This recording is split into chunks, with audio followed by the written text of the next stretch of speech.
Peuple congolais et très chers compatriotes, il y a belle lurette que nous ne sommes pas entretenus ou que nous n'avions pas eu le temps d'échanger sur les enjeux actuels qui prévaut en République dite démocratique du Congo. Évidemment, nous sommes au tournant de l'histoire où nous sommes, comme nous l'avions toujours l'habitude de dire, que nous sommes au balcon de l'histoire de notre pays. Et ce qui arrive aujourd'hui nous interpelle tous pour voir que c'est un éternel recommencement. Pour mémoire, je vous renvoie à 1990. Ce que nous vivons aujourd'hui, c'est le même schéma. Le schéma ici, si j'arrive à 1990, c'est pour vous parler de cette union dite sacrée qu'on nous vante aujourd'hui. C'est du déjà vu. Les années 1990, un grand événement, c'était le discours percutant du feu maréchal Mobutu de « Comprenez mon émotion ». Le bateau a chaviré, tous les rats qui étaient à la mangeoire là-bas sont dispersés en ordre que vous connaissez. Ceux qui appartenaient à notre navire ou qui appartenaient à notre organisation à cette époque-là ont regagné le domicile. Mais nous, qui étions restés constants depuis la clandestinité jusqu'à ce discours percutant de Maréchal Mobutu, nous n'avions pas toléré ce retour en cascade de ceux qui étaient allés à la mangeoire et revenir pour nous embrouiller ou poursuivre encore la lutte avec toutes les traîtrises connues qui pouvaient un peu nous retarder sur certains dossiers que nous avions sués vraiment. Je ne sais pas comment qualifier les souffrances de 1982 à 1990. Mais la tolérance, comme on était à cette époque-là, les condisciples inconditionnels de celui qui est resté avec nous pendant cette période de traversée de désert, le feu Étienne Tshisekedi, il nous a prodigué des conseils en tenant la Bible à la main pour nous dire « Oh, mais ce que vous dites c'est vrai, mais soyons quand même chrétiens. Vous voyez, l'enfant prodigue, quand il est revenu à la maison de son père, le père a toléré, au contraire, il a festoyé à la place où l'enfant prodigue qui était parti avec son héritage l'a gaspillé, comme la Bible nous le raconte. C'est un récit. Et nous lui avons dit, ça, c'est la religion, mais ici, c'est la politique. Mais comme sont vos copains, vos amis avec lesquels vous aviez peut-être essayé de cheminer ensemble, et il n'y a que vous seuls qui connaissez ce que vous êtes allé signer à Badolité, puisque là, tout est parti de l'accord de Badolité. Mais avant cet accord, on dénonçait les gens qui étaient le pas dans la lutte, le pas à la mangeoire. Donc, bref, ce n'est pas du nouveau. Je reviens à l'union sacrée. Dès qu'on a accepté que ces gens-là reviennent, eh bien, ils ont multiplié les astuces. Eh bien, comme tous ceux qui étaient au bord du bateau se connaissaient déjà, ils ont commencé à créer des partis à la queue de leu, des partis satellites, des partis mallettes, comme on les appelait à l'époque, des partis, bon, une floraison de partis politiques. Et on a accueilli les Ngonzi Kalibonde, les Ileo Songwamba avec le PDC, les Mpabuliko Lukonga. Vous connaissez ce qui s'est passé. Et on a organisé un grand meeting, méga meeting au stade Tatarafel, où les Ngonzi, avec leur verbe oratoire, il s'est passé pour un tribun vraiment hors pair, qualifiant l'ancien dictateur de Yohann Mutembezi. Tous les noms des oiseaux étaient sortis de sa bouche, fouille fouille, fion fion, des slogans où il voulait l'aura, avoir l'aura de celui qui est resté constant avec nous dans la lutte. Et nous avions compris, puisque nous avions à ce moment-là des laboratoires où on analysait chaque situation. Eh bien, comme vous savez, dans ce pays-là, ceux qui se disent intellectuels, que nous, à notre organisation G8, on appelait les intellectuels sardines. Je ne cesse de vous dire que quand on mange les sardines, vraiment c'est délicieux. Et elles sont formidables dans la bouche, délicieuses. Eh bien, mais les sardines, en général, n'ont pas de têtes. On n'a jamais vu de sardines avec des têtes. C'est comme cette classe politique chez nous qui se disent nous sommes des intellectuels formatés à l'école coloniale où nous sommes tous sortis, mais sans se poser des questions de savoir avons-nous reçu vraiment une formation digne de nous, puisque les intellectuels partout au monde doivent se poser mille et une questions pour savoir ce que nous sommes allés faire à l'école et ce que nous avons apporté à notre peuple. Le plus souvent, nous voyons des gens qui, après avoir eu un petit diplôme de l'université ou des études supérieures, non, considèrent la masse comme si c'était des illettrés, des gens qui ne raisonnent pas. Là, voilà la ligne de démarcation entre nous autres, qui essayons d'approfondir nos connaissances acquises à cette école coloniale, à cette donc nous sommes formés dans le moule où nous devrions suivre tout ce qu'on nous dit par ces Occidentaux. La grande différence, nous vivons dans leur pays ici, mais ils respectent leur peuple, ils respectent l'opinion populaire, tandis que nos masses nous utilisent comme des marchandises. Quand il faut parler de leurs élections bidons qui sont organisées de la manière que vous connaissez, là, ils recourent au peuple. Mais avant de recourir, quand il y a des échéances électorales, eh bien, nous connaissons comment ils agissent. La plupart de ceux qui se disent de la classe des intellectuels, la classe politique chez nous, viennent ici en Occident. Vous les verrez, soit à Washington, soit à Londres, soit ici en Belgique, en France, en Allemagne, dans tous les pays occidentaux ici. Qu'est-ce qu'ils viennent chercher? Nous savons très bien que leur pouvoir vient de ces gens ici, puisqu'on n'est jamais sorti de ce moule d'où nous disons, nous, en tant que résistants, en tant qu'intellectuels à notre manière de voir les choses, nous essayons d'aller plus loin pour résoudre le problème du Congo une fois pour toutes. D'abord, pour me résumer, pour ne plus être très long, c'est bref l'histoire de notre pays. Ces gens ici, ces Occidentaux ici, croient et nous professent et nous formatent chaque jour pour nous dire que nous existons depuis la matrice de Berlin. Donc, 1885, c'est au moment où nous tirons le nom d'être congolais. En 1885 ici, mais personne de nos intellectuels qui se pose la question de savoir, mais avant 1885, nous étions qui? Puisque c'est toujours eux qui nous disent que vous étiez les empires de la savane. Nous disons, nous sommes chez eux pour lire, pour apporter quelque chose qui doit rénover, qui doit refonder notre identité. Mais on nous apprend en 1482 qu'il y avait un certain Diego Cao qui est arrivé jusqu'à l'embouchure du Congo pour nous dire qu'il vient de découvrir l'embouchure, comme si nous, les habitants, nos ancêtres qui étaient là, ne connaissaient pas que ça c'est l'embouchure. Embouchure, ça veut dire quoi? Bref, c'est là où un grand fleuve, où le fleuve se jette dans l'océan, d'après leur formatation, leur cours qu'ils nous ont donné. Mais nos ancêtres là ne connaissaient pas que le fleuve ici se jette dans l'océan, puisqu'ils les ont trouvés en train même de pêcher dans l'océan avec leur pirogue qu'ils avaient fabriqué. Donc, bref, 1483, 1482, on nous appelait comment? Le mot Congo qu'ils disent que nous sommes des Congolais viennent d'où? Si jamais on n'existe qu'à partir de 1885.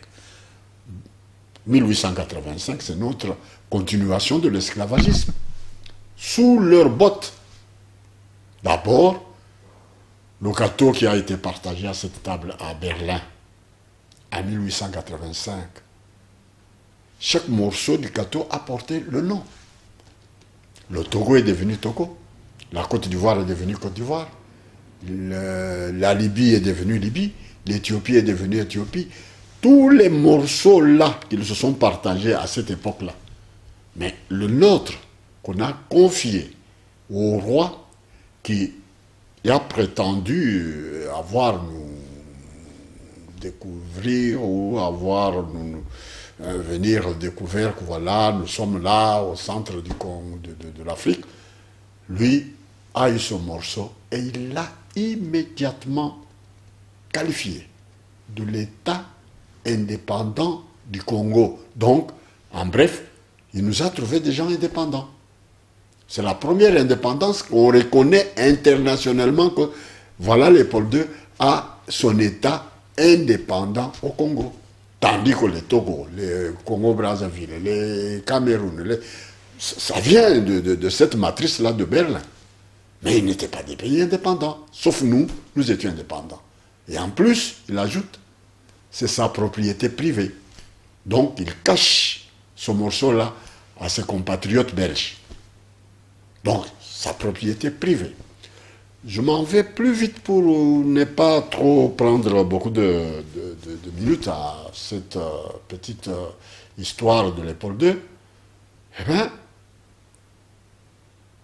comme richesse, qu'est-ce qu'il a trouvé au Congo à cette époque-là? Deux, d'après ma connaissance, d'après notre connaissance. Nous qui essayons de chercher pour connaître au fond qu'est-ce qui s'est passé en 1885. Pourquoi il s'intéressait à notre pays? Eh bien, il trouve, première richesse, c'était l'ivoire, qui était vendu le long du fleuve, parce que c'est le seul boulevard que tous les explorateurs ont utilisé pour arriver jusqu'à l'embouchure. Et le long de ce grand fleuve, c'était l'ivoire. Et dès qu'il est arrivé au niveau, puisque le fleuve est à cheval à partir de l'équateur, où il trouve un arbre qui, quand on le saignait, il donnait le caoutchouc, les veillas de cette époque-là. Donc, deux richesses seulement, deux, pas plus.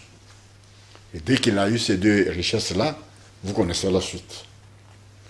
Léopold II est devenu un roi qu'on nous présente avec beaucoup de respect par les leurs, mais que nous, nos ancêtres doivent savoir que non, c'était un très méchant roi. L'arbre qu'on saignait ne donnait que ce qu'elle avait. Comme on dit, la belle fille du monde ne donne que ce qu'elle a.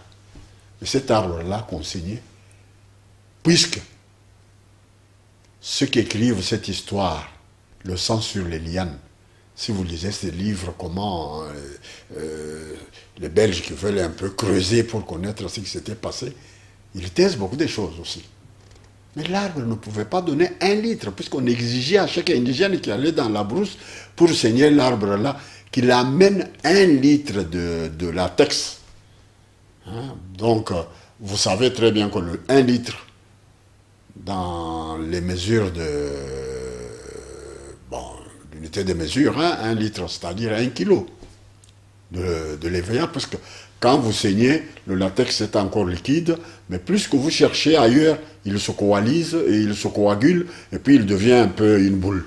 Donc la boule là, dès qu'on arrive, on devrait peser que toutes les boules que vous avez amenées fassent tout justement 1 kilo par jour, s'il vous plaît. Eh bien, le village était peuplé de beaucoup de gens. Et chacun savait que c'était une sorte de travail forcé. Quand on entrait dans la forêt, chacun devrait faire le plus vite possible pour récolter et avoir ce litre-là. Mais eux n'avaient pas l'unité de mesure. Eux, ce sont des boules qu'ils mettaient dans leur panier. Mais quand ils allaient pour aller verser là où ils devront remettre tout ce qu'ils ont, la récolte, mais on pesait. Et regardez, si tu as 1 litre, c'est un bon type, demain tu vas encore rentrer. Bon, ceux qui n'en avaient pas, ou ceux qui revenaient moins d'1 litre, paf, on coupe le bras. Même aux enfants. Vous avez vu quelle méchanceté. Bref, je ferme cette parenthèse pour vous dire qu'à son époque, il n'y avait que deux. Et nos terres qui sont à l'intérieur, si vous vous souvenez de notre cours donné par les mêmes qui se disent les savants de ce monde, ils nous disaient, c'était écrit terre incognito. Donc à l'intérieur, pour eux, ça ne les intéressait pas. Et surtout le roi, il s'est intéressé un peu au cuivre qu'on faisait au Katanga, et en donnant toujours des qualificatifs bizarres à ces industriels indigènes qui savaient déjà creuser leur cuivre et qui savaient le transformer en anneaux, comme nous portons des anneaux de cuivre sur nos bras ici. Ces anneaux ici, c'était une richesse qui était produite par nos ancêtres à cette époque-là et qui était comme la monnaie qui circulait sur toute l'étendue du Congo, voire même plus loin en dehors du territoire. Bon, on nous a imposé que voilà les limites de votre territoire, mais on a trouvé les croisettes jusqu'au Togo, partout là. Donc c'était comme une monnaie qui circulait, puisque pour se marier, on demandait toujours les croisettes ici, ainsi de suite. Donc je ferme la parenthèse pour vous dire que il trouve ces gens-là qui transformaient, qui étaient censés être nos industriels de cette époque-là, avec les forgerons. On forgeait les houes, on forgeait les haches, on formait tout ce qu'on avait besoin pour nous défendre à cette époque-là. C'était forgé sur place. On ne les commandait pas ailleurs. Comme aujourd'hui, pour me défendre contre les agresseurs, ah non, nous avons l'embargo des armes. Mais ça n'existait pas. Mais à cette époque-là, on se défendait avec les moyens de bord. Et Dieu de nos ancêtres ne cessait jamais de nous venir en aide pour nous apprendre ce que nous, on ne connaissait pas. Donc, on a trouvé des flèches presque partout en Afrique, c'était la même chose. Pour nous défendre, on a trouvé même comment les Romains se défendaient avec les... Je ne sais pas comment le nom m'échappe de l'outil qui les protégeait contre les flèches et consorts. On nous a trouvé avec ça chez nous. Soit en bois, soit en cuivre, soit... on les faisait sur place. On ne connaissait pas le commerce ou bien une cachette d'armes quelque part ou une maison où on mettait. Non, mais chaque village avait les moyens de se défendre. Ce sont des flèches, ce sont des machettes qui étaient fabriquées sur place. Donc, bref, c'est pour vous dire, il donne un qualificatif là-bas pour dire non, ce sont les mangeurs de cuivre. Péjoratif. C'est comme aujourd'hui, ils arrivent dans un pays où, avec leur technologie, les meilleurs de nos fils qui sont venus, comme nous ici en Occident, ont fait de bonnes études, eh bien, dans tous les domaines. Mais un fils digne, qui est sorti de leur université, qui est allé avec le savoir sur le terrain, un gynécologue de son état, non, puisque c'est un nègre, on lui donne un nom. Réparateur de femmes. Ça peut se dire, scientifiquement, ça peut se dire. Où? Chez eux ici, quand il y a des femmes qui sont violées ou qui sont... Ils appellent leurs médecins là les réparateurs de femmes. C'est péjoratif, ce qualificatif-là. Abject. Donc, bref, c'est pour vous dire que revenons vite à ce qui nous concerne aujourd'hui, les enjeux. Donc, l'histoire de notre pays n'est pas différente de ce que nous avions vécu. Donc, avant 1885, on a résisté. Vaille qu'on nous dise que nous étions les empires de la savane, mais il y avait la paix. Il y avait des guerres, c'est vrai, les guerres ne peuvent pas manquer, mais pas la dimension de ce que nous vivons aujourd'hui. Créer de toutes pièces pour nous occuper et faire ce qu'ils sont en train de faire. 1885, nous sommes indépendants. 1908, on casse notre indépendance puisque ça devient maintenant une propriété des Belges. Et les Belges nous traitent comme leurs grands-pères nous avaient traités, en évoluant un tout petit peu, et que faire des routes, nous envoyer dans leurs écoles pour nous formater, les dispensaires, les bienfaits. Mais nous penchons notre analyse sur ce qui nous est arrivé avec leur grand-père, Léopold II, 1885-1908. On nous parle de 10 millions de morts. Ben enfin, nous-mêmes, nous n'avons pas encore mené nos enquêtes pour savoir si réellement c'était 10 millions. Sur combien? qu'ils avaient trouvé, point d'interrogation. 1908 jusqu'à l'indépendance, dites que voilà, aux accords de la deuxième indépendance du Congo, on ne sait pas combien de morts, puisqu'on n'a pas encore évalué. Les mines, là, on a commencé avec des pelles, on a commencé avec des pioches. Les mines souterraines, c'est les écroulements, tout ce que vous voulez. On ne nous a jamais dit combien de nos ancêtres ou de nos grands-pères ont perdu leur vie dans les mines au Katanga. Seuls eux-mêmes connaissent le vrai chiffre, mais ils ne peuvent pas nous le dire. Et puis nos chercheurs, nos savants, nos intellectuels sardines, dont nous qualifions qui n'ont pas de tête. Il n'y a personne qui s'est mis à la recherche ou à faire des études pour savoir. Non, non, non. Même dans les mémoires que nous produisons après les études universitaires, vous ne trouverez jamais un chercheur qui est allé pour savoir à Kipushi il y a eu combien de morts, à l'époque coloniale, à Kolwezi, partout il y avait des mines. Mais c'était un hécatombe. Les gens qui entraient depuis matin dans les mines là-bas, avec la fraîcheur, la chaleur, tout ce que vous voulez, combien de gens ont attrapé la tuberculose, ils ont amélioré, puisqu'ils avaient besoin de la main-d'œuvre, puisqu'à un certain moment, il a manqué. D'où nos voisins qui sont devenus leurs proxys aujourd'hui, nous avons travaillé avec eux dans les mines. Que ce soit les Burundais, que ce soit, mais pas les Ougandais. Pas les Israéliens, pas les Tanzaniens, les autres là, mais les trois principaux, bon, deux plus précisément à l'est, c'est le Burundi et le Rwanda. Il n'y avait pas de problème, puisque nous étions utilisés par les colonisateurs comme des esclavagistes modernes.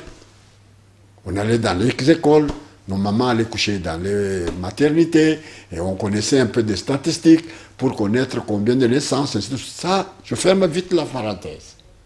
Pour arriver avec notre deuxième indépendance en 1960, qui nous mène à tout ce que nous vivons aujourd'hui. Bref, 1960, jusqu'au coup d'État de Mobutu, nous avons connu beaucoup de situations par les mêmes qui tiraient les ficelles en dessous. Ils nous donnent l'indépendance, bon, que les autres appellent nominale. Libre à eux de dire ce qu'ils veulent, mais nous savons que nous venions, avant l'indépendance de 1885, nous étions indépendants, puisque la République ou le pays n'a pas commencé qu'avec 1885. Nous avons un peu essayé de vous montrer comment en 1482, Dieu Kokao, Dieu des chiens, qui est arrivé là-bas, a écrit son récit à sa manière, qu'il venait, c'est lui qui a découvert la mouchure du Congo. Mais c'est pas vrai, puisque la mouchure était connue de tous nos ancêtres, que c'est ça, où le fleuve ici se jette dans l'océan. Donc, de cette période jusqu'à 1885, je ne sais pas comment on nous appelait. Mais curieusement, Vansina nous dit dans ses livres que c'était les royaumes de la savane ou les empires de la savane. Acceptons. Mais quand eux sont venus, bon, jusqu'à arracher notre indépendance qui nous a été reconnue par leur ancêtre Léopold II, et on arrive maintenant en 1960 à deuxième indépendance, et pour que ce deuxième indépendance arrive, nous connaissons ce qui nous est arrivé. Beaucoup, c'est par la lutte acharnée. Donc, le tout premier, le premier ministre, dont on fait les cérémonies, les théâtres de chez nous, qu'on vient d'enterrer Saddam, et nous nous sommes entretués de 1960 jusqu'à ce jour. Ah, c'est Tshisekedi qui était dans le complot. Oui, nous voulons bien dire que Tshisekedi était dans le complot. Tshisekedi était seul. Les Mbomboko, là, on parle avec respect. Les Nandaka qui étaient on parle avec respect. Les Boboliko, bon, Boboliko, ça, ce n'est pas... Groupe de mise en bref. Ceux qui composaient le groupe de mise à l'époque, même au Mobutu, on parle avec un bémol. Mais Tshisekedi, c'est toutes les flèches qui sortent de tous les bois. Ah oui, il était là, c'est lui qui avait qualifié le Mumba de crapaud. Des histoires que nous avons défendues, mais nous, on ne fait pas, on n'écrira pas l'histoire de notre pays avec des sentiments. Là, c'est vraiment sentimental. Tshisekedi était dans cette classe politique, c'était leur génération, qu'on y sait, mais il n'était pas seul. Pourquoi on met beaucoup d'accent sur lui et les autres, là, on atténue? Qui ont décidé la mort de Lumumba? Quand bien même nous lisons, nous sommes, là où je dis, les autres sont des intellectuels sardines qui n'ont pas de tête. Mais La dent sort où? Sort de Mbujimaï. On a prétendu que puisque c'est Tshisekedi qui avait envoyé le rapport à Moulopoué, la dent là vient de Mbujimaï. Mais ce sont les commanditaires. Les assassins sont sortis du bois pour vous dire, voilà, c'est nous. Dans cet acide-là, on avait mis Kolumumba seul. Et ses habits, on l'avait tué nu. Où sont passés ses habits? Les souliers, tout ce que... Bon, il n'avait pas de souliers à cette époque-là, mais quand même, tout ce qu'il avait sur lui, il n'y a que cette dent-là qu'on nous exhibe pour dire, mais nous avons marché ici en Belgique. Je me souviens, j'ai encore des écrits, des flamands et des histoires. Nous sommes allés jusqu'à Bruges pour voir M. Soutla pour dire, bon, tu nous remets, nous, les héritiers de Lumumba, vous nous remettez cette relique-là. À cette époque-là, j'ai encore le journal avec moi. On nous a dit, non, il a jeté ça parce qu'il faisait des cauchemars, il est allé jeter ça à la mer du Nord. J'ai des photos où nous sommes allés avec le drapeau congolais jusqu'à Ostende, à la mer du Nord. Une foule avec des lumumbistes qui peuvent se souvenir. J'ai dans mes archives quelques extraits de ce qui s'était passé à cette époque-là. Curieusement, nous sommes en 2022, on nous amène une dent. Mais c'est celle qu'on avait jetée dans... Il y en avait deux au début. Hein. Maintenant, on vient avec une dent, mais qu'on avait jetée dans la mer du Nord. Incroyable, mais on ne comprend absolument rien du tout. Donc, bref, c'est la même situation. 1960, jusqu'au coup d'État de Mobutu, rébellion, sécession, tout ce que vous voulez. Les gens continuent à compter quand ils disent la sécession katangaise, la sécession du Sud Kasaï. Ils oublient que c'est une ville qui était devenue même une république sous Gizenga. Là, un bémol. Nous concédons. Mais l'histoire s'écrira autrement, comme Patrice a dit, l'histoire qui sera écrite par les fils, puisque nous sommes en train d'écrire. Vous verrez beaucoup de révélations. Donc, on ne nous parle que de sécession du Katanga, sécession du Sud Kasaï, honté la République populaire du Congo à Stanleyville. Même partout ici, il y a eu des États hein, qui se sont détachés du gouvernement central, puisque celui qu'on voulait fragiliser, c'était Patrice Emery Lumumba, qui, pour avoir prononcé un discours qui n'a pas plu à un monarque toujours belge, on a décidé sa mort à cause d'un discours qui est encore valable jusqu'à aujourd'hui. Désolé de voir les enfants de Lumumba, ce n'est pas la première fois qu'ils viennent dans cette théâtralisation de l'honneur de leur père. Moi, j'ai connu François Lumumba ici, qui est venu avec la fondation Lumumba sous le faiseur de roi Louis Michel. Ici, en Belgique. Problème dans la famille, qu'est-ce qu'on vous donne qui pouvait avoir le prix de Patrice Emery Lumumba, qui a cessé d'être un membre de la famille, qui était devenu un héros national. Les enfants ne tiennent pas cette dimension. Lumumba cesse d'être quelqu'un qu'on doit toujours présenter, sa famille biologique. Ça, ce sont des termes que nous ne voulons plus entendre à l'avenir. Quelle famille biologique? Quand nous sommes en lutte ici, on lutte avec les familles biologiques. Là, nous donnons nos chairs au canon, nous donnons tout ce qu'il faut. Nous voyons le pays, nous ne voyons pas les familles biologiques. Bref, ce sont ces sécessions de 1960 à 1965. Maintenant, Mobutu fait son coup d'État, là il ferme les yeux puisqu'il leur donne tout ce qu'ils avaient besoin, mais néanmoins, c'est quelqu'un qui avait peut-être un brin de nationalisme, hein, notre maréchal, avec ses défauts, bien entendu, mais dans l'homme, il n'y a pas que les défauts, il y a peut-être un côté positif et un côté négatif. Nous arrivons vers les années 70, vous savez ce qu'il a fait? Les symboles qu'on nous avait laissés, qui symbolisent la colonisation jusqu'à aujourd'hui, le drapeau. Ce drapeau date de l'époque 2. Au Congo, pour nous identifier, quel drapeau avons-nous avant l'arrivée des Occidentaux en 1885? On n'avait pas de drapeau. Mais on a donné des symboles qui montrent que voilà, ça, c'est pour déterminer leur gâteau. Dans chaque pays, on a donné un drapeau.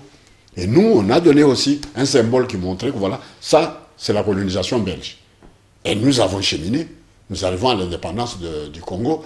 C'était une étoile. Nous arrivons en 60. on met 6 étoiles pour dire que voilà, maintenant, c'est 6 provinces, et nous arrivons à la conférence de Louabourg, toujours les mêmes tireurs de ficelle en dessous, après avoir mis le feu aux poudres de 60 à 65, puisqu'on attendait l'arrivée de leurs privilégiés, eh bien, nous savons ce qui s'est passé. Eh bien, c'est le même drapeau, le même symbole. Mais cette fois, on place l'étoile, on met dans le coin, bandes rouges, et jaunes et tout ce qu'on voulait, mais c'est le symbole du colonialisme. Mobutu, chapeau bas, il arrive à un certain moment, suite aux écrits des autres intellectuels, vraiment qui avaient leur tête sur les épaules.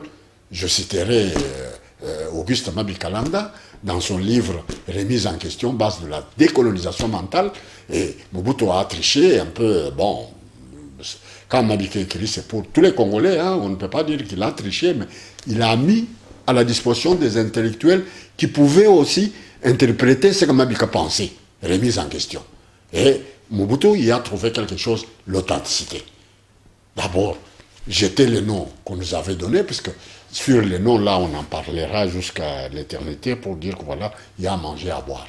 Donc, on s'appelle Paul, on s'appelle Léon, on s'appelle... Non, nous avons nos noms que nos ancêtres nous ont donnés. Revenons à ça, vous voyez, eh bien, Mobutu a donné quand même au pays un autre drapeau, différent de celui des colonialistes.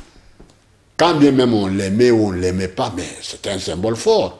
Avec le flambeau, tout ce que vous voulez là, ça symbolisait nos ancêtres, puisque le bras qui est là-bas, c'est le bras des Noirs, nos ancêtres. On a chanté, l'hymne a changé, des histoires. C'était magnifique. À la longue, si on allait continuer, on allait faire de bonnes choses. Donc, bref, je reviens plus vite à ce qui nous arrive aujourd'hui. C'est la même chose de 1960 à 1965. Avec les années 32 de Mobutu, c'est la même chose qu'on recommence. Rébellion, guerre de l'Est, jusqu'à présent. C'est la même chanson. Mais je mets le point sur ce qui est fondamental. C'est-à-dire, pour nous libérer, nous les Congolais, parlons le seul langage. À l'instar de nos ancêtres à l'époque, qui n'ont pas tâtonné hein, pour le fleuve, là on l'appelait Nzadi. Partout, même chez nous, les grands fleuves on l'appelait Nzadi. Pour ceux qui parlent ma langue de Tchouba, ils savent Nzadi c'est quoi. Nzadi, il n'y en avait pas deux. C'était le Kassai qu'on appelait Nzadi. C'était grand, plus qui concurrençait même le fleuve à d'autres endroits. Donc, bref, le même langage là n'est plus avec nous. Aujourd'hui, ce que nous vivons avec tous ces régimes que nous avions vus, nous sommes contents et heureux de venir vers vous pour, de votre bouche, vous les intellectuels du Congo. Ah, la jeunesse, oh, la génération de... Non, il n'y a pas de génération. Ici, nous vivons dans ce pays, et les jeunes et les vieux vont ensemble.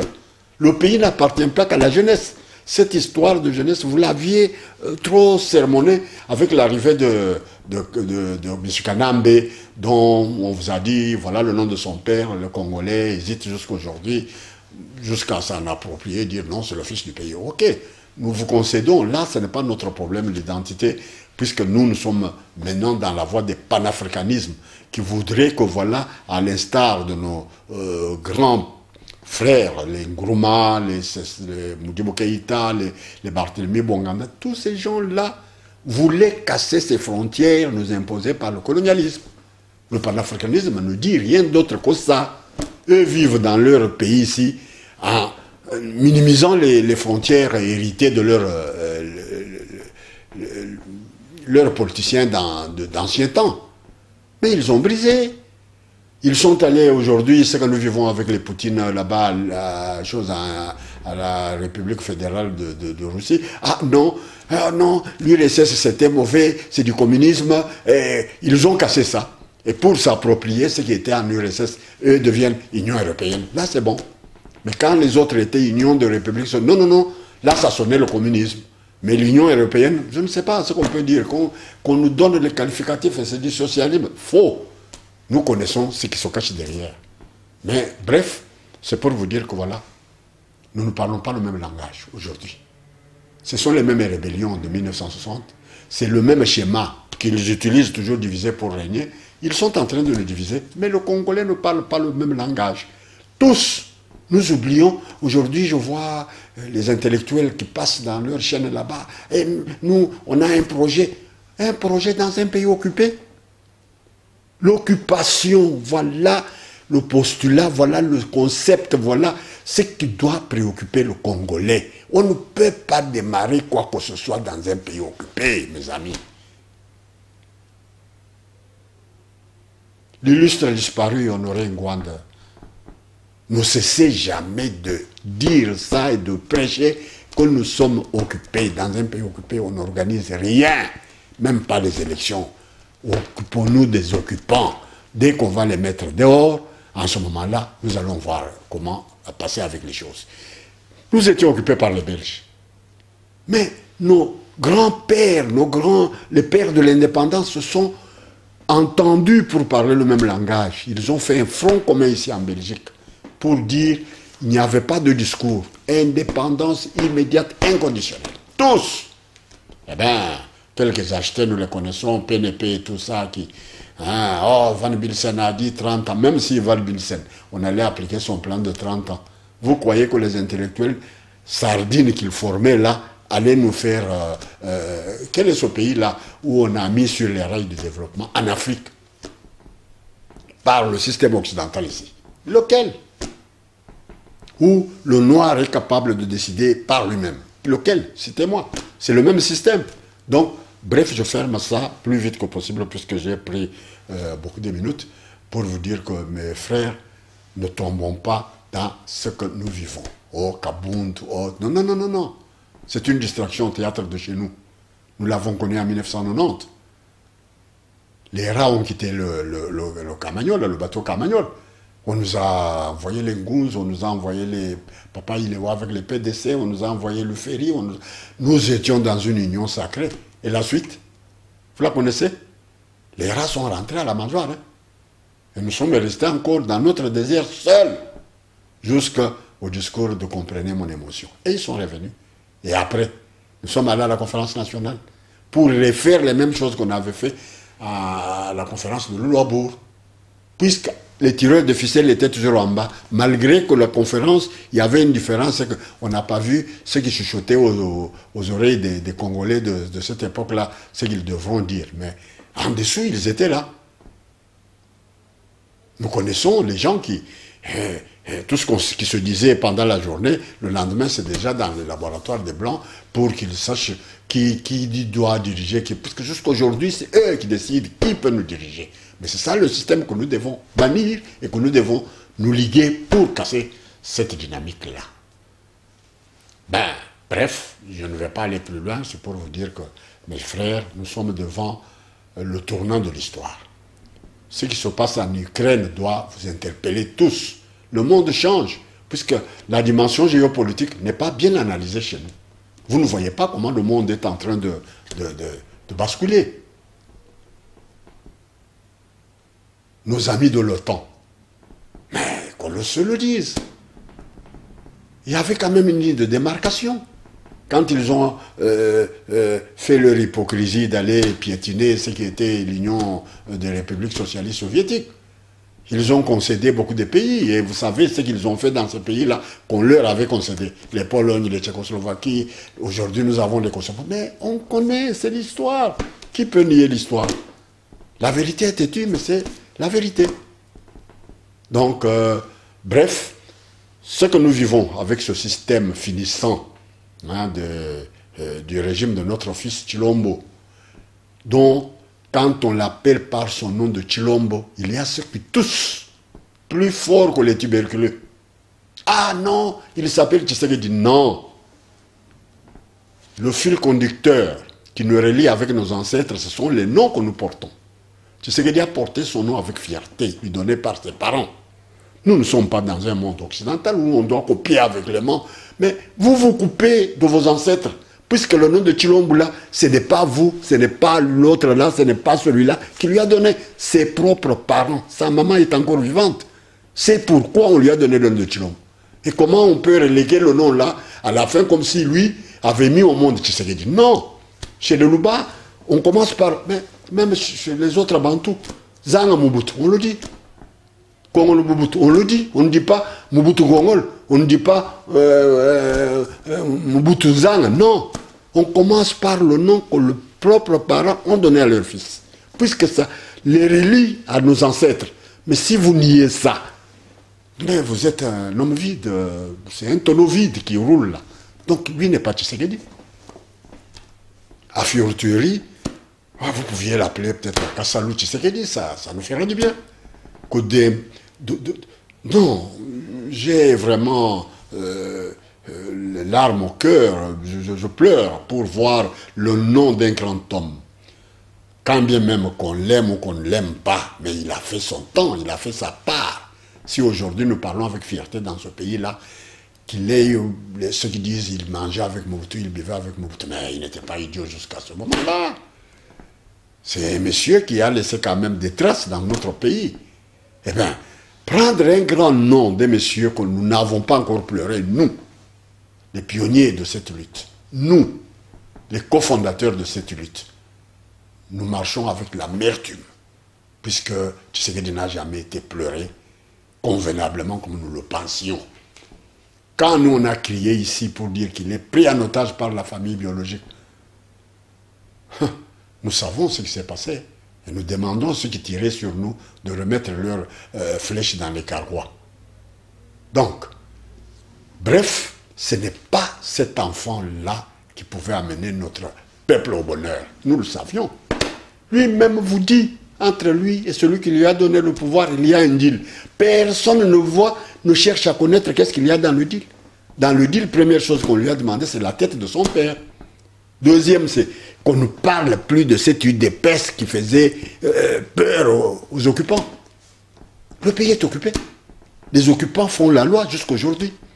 Au lieu qu'on mette le concept de l'occupation en avant, nous liguer d'abord que nous devons d'abord balayer l'occupation. Non, non, on est là. Ah, nous, si nous passons au pouvoir, avec vous, dans un pays occupé, vous avez un programme à imposer aux occupants. Vous, ils sont là.